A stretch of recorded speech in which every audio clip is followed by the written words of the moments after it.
नमस्कार, बेधड़क खबर देख रहे हैं आप। मैं हूं आपके साथ शशांक।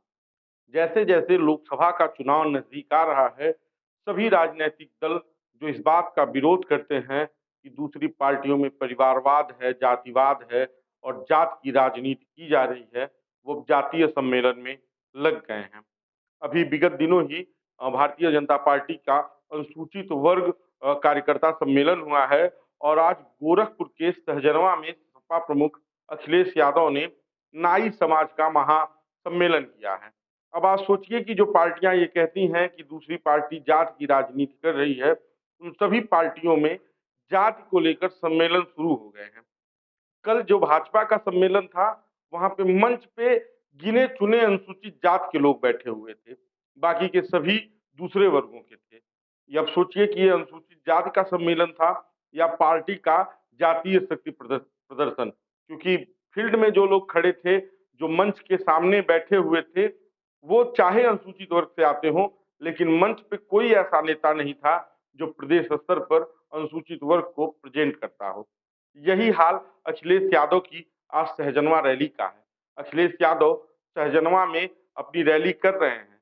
नाई समाज की रैली के स्वागत में यादवों के पोस्टर पटे हुए हैं और अन्य वर्गों के भी हैं, लेकिन जिस हिसाब से नाई समाज की भागीदारी होनी चाहिए, उस तरह की भागीदारी नहीं दिख रही है।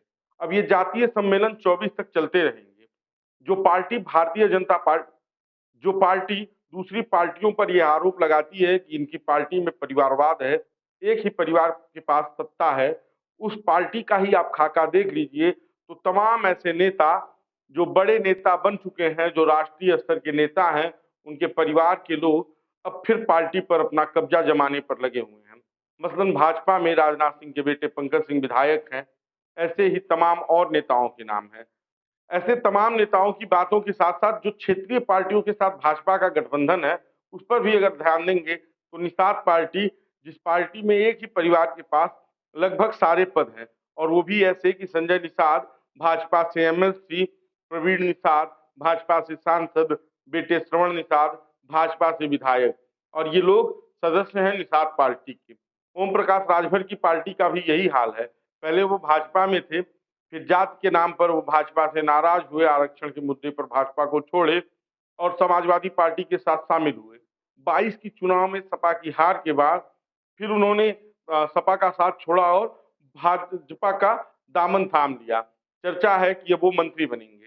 अब ये नेता सोचिए आपकी जात का कितना हित करेंगे, जिन्हें सिर्फ अपने परिवार के हित के बारे में सोचना है।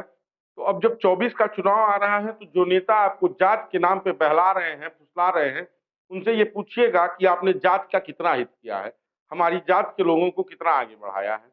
बढ़ा जरूर है, आपका परिवार बढ़ा है। जो नेता ये कहते हैं कि दूसरी पार्टियों में परिवारवाद है, उनसे भी पूछिएगा कि क्या एक बार आप अपनी पार्टी की तरफ नहीं देख पा रहे हैं कि आपकी पार्टी में कितने लोग ऐसे हैं जो परिवारवाद का के चिन्हों पर चल रहे हैं। इन तमाम सवालों के साथ हम आपको छोड़ रहे हैं। बाकी का बेधड़क खबर देखते रहिए। अपनी प्रतिक्रिया हमें कमेंट बॉक्स में दीजिए। धन्यवाद।